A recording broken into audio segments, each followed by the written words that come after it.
The secret reason Lightning couldn't beat Storm. In Cars 3, we are introduced to an unstoppable new generation race car, Jackson Storm. But despite McQueen's success and experience on the circuit over all these years, he just couldn't beat the new cocky rookie on the block. Even though all of the explainer videos and theories you would see point mainly at the new developments that the new generation vehicles have, and McQueen not being able to match up to the new speed that these cars race with, there are deeper reasons to why Lightning couldn't beat Storm. And even more interesting, some of these reasons are lemon flavored. But before we get into the thick of it, we have to give a run through of Jackson Storm from the beginning. I mean pre-Cars 3. In the Disney Pixar book by David Keane, Cars Origins Storm Chasing, we get a peek into Jackson Storm's life before his IGNTR race career. You see, Storm used to be a professional esports player on the game Super Corsa 3, a really good one for the fact. So when he met Axel P. Biggs of Big Industries,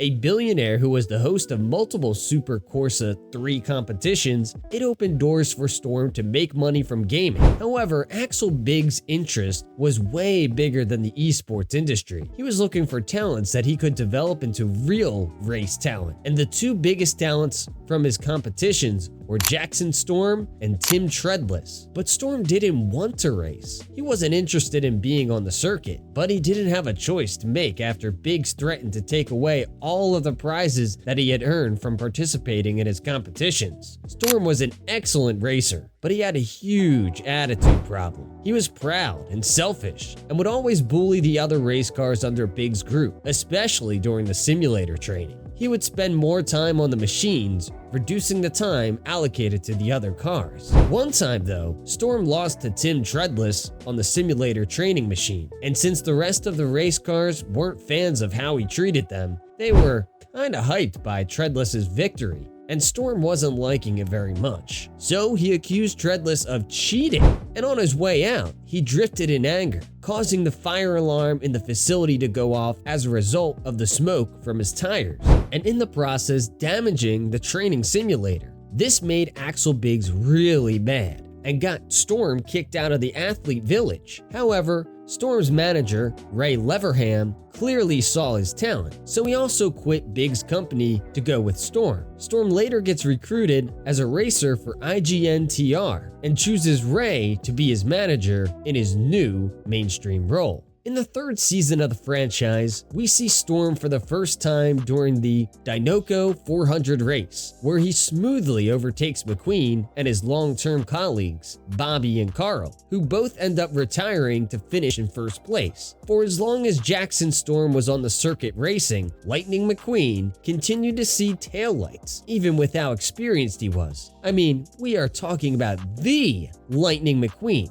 7-time Heisting Cup winner and legend on and off the track. Why couldn't he finish first for once in the last season? Why couldn't he just beat Jackson Storm? In Cars 3, we see a transitional era in the race car business. The same way cars in McQueen's Rookies era were built to surpass the old generation of cars, these new cars were equipped with more technology, more style, and more grit to outclass any of the cars that came before them. Take Jackson Storm for example. He is built with the sleek carbon fiber and metal composite and has his chassis from hydroformed alloy and steel. All of these features are targeted at making his speed unmatchable. Plus, his lower center of gravity and maximum performance 850 horsepower V8 hybrid engine that can accelerate from 0 to 60 in an impressive 3.6 seconds. Cars like Jackson Storm were primarily built to beat cars like McQueen, which is why performance-wise, McQueen is no match for Storm. But the fact that McQueen didn't get an upgrade to match with Storm's abilities still remains unclear.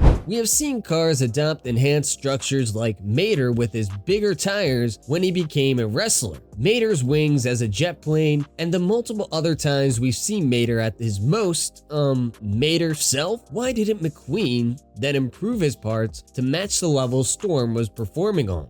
Well, although cars can get frames and parts replaced and changed, it is important to note that it is their mechanical characteristic. The biological aspect of the cars, which are their non-visible properties, cannot be changed. Take Lizzie, the widow of Radiator Springs founder. Being an elderly car, she occasionally shows signs of dementia, including forgetting things that she said moments ago and misremembering other characters' names. This is an illness tapped to her biology, and that cannot be fixed by any repairs. The biology of cars has to match their frames, and so more insight into that in Cars 2, you see the Lemons complain about how their parts are no longer being produced. I mean, if they could, they would change their appearance to look as fancy as the race cars. With that being said, even if McQueen could have his body reworked, his biological aspects might not be a match for the new generation upgrades. But that is not the only reason McQueen couldn't beat Storm. What I am going to tell you next is going to make you understand why the new rookie was so bent on sending McQueen to retirement. For a moment, it began to seem Storm wasn't even interested in winning, like he was sent to humiliate Lightning. Well, it is hypothetically possible that he was on a mission to end McQueen's career. If we go back to David Keen's Cars Origins Storm Chasing book, where Storm's career before the third Cars movie is explained, we are made to understand that he actually starts racing because he is forced to by the organizer of the Super Corsa 3 gaming competition and CEO of the Biggs company, Axel P. Biggs. David also highlights that Axel Biggs was a billionaire, which was why he was able to use money as leverage to force Storm to race. Now, let me ask you, what other cars do you remember that's a billionaire, interested in race cars, and also bears the name Axel? This theory stems from the point of revenge. You see, in the second Cars movie, it is McQueen and Mater that reveal the evil plans of the secret leader of the Lemon Cars gang, Sir Miles Axelrod. So it only makes sense that he has sent Storm on a secret mission of ending Lightning McQueen's career for throwing him in jail. Hiding his identity would also not be a big deal for the billionaire. We saw how he ran the Lemon Cars gang secretly for so long, and how he was able to hide the real intentions of his all-in-all enterprise from the public for so long. But if you want to know more about that, you should definitely watch our video about Axelrod and his all-in-all. And although Axel P. Biggs and Jackson Storm ended on a sour note after he sent him out of the athletic village for his terrible behavior, Axel was able to force Storm to become a race car, his race car. If you could get his rookie to do what he wanted once, it won't be so difficult to run the same ruse on him again. Still connecting the dots, another car was so interested in McQueen's retirement was the new head of Rusty's, Mr. Sterling. And in as much as his intentions could be justified by the new generation of cars taking over the game and how much sense it would make to have McQueen as rather a face of the company, there is a short scene in Cars 3 where you can find a portrait of Axelrod hanging on the wall of Mr. Sterling's office, meaning they had probably met or are connected in some way. So if there is a chance that Axel P. Biggs is just another alter ego of Sir Miles Axelrod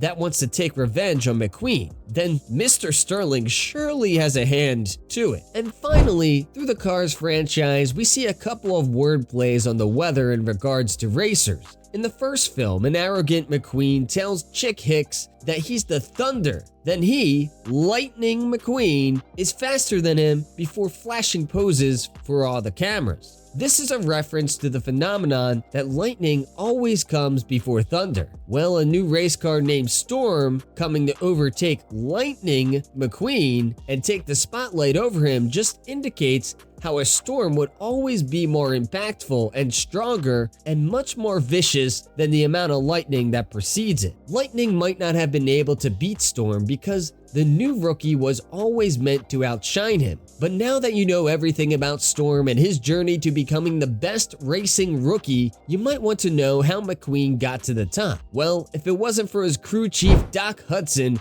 McQueen wouldn't be who he is today. So if you want to find out more about Doc Hudson, make sure to check out the video I made about him as well. Thank you for watching, and don't forget to hit that notification bell so you won't miss a new video, and I'll see you in the next one.